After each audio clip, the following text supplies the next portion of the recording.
करिब हाम्रो झापादेखि लगभग 95-100 किलोमिटरको डिस्टेन्स छ। यहाँ अलिकति यो चाहिँ पहाडी पर्छ, मेघलाजुङ 1 5 हिल डाँडा।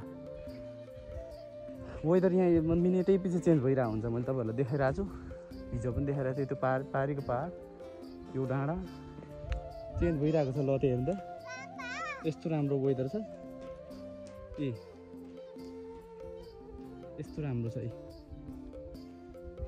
आदिमा। अब यतापट्टि फेरि बादल लागिरहेको छैन, एकदम खुल्ला छ है। यस्तो छ वेदर, एकदम राम्रो छ अहिलेको। फेरि योभन्दा आधा घन्टा अगाडि वेदर चाहिँ अलिकति ब्याड थियो भनौँ न, उयो चाहिँ कुहिरो लागिरहेको थियो। अहिले चाहिँ यसो खुल्ला छ, देखिरहेको छ सबै। ओ माइ गॉड, त्यो पुरै देखिरहेको छ यतापट्टि।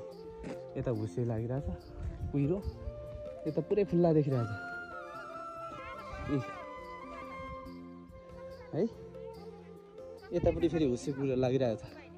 अहिले फेरि गयो, देख्नु भएको छ, पहिले देखिरहनु भएको छ नि।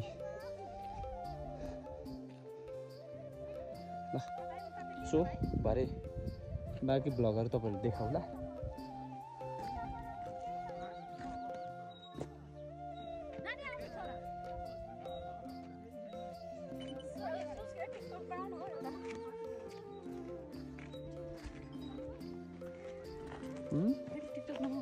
बनाउन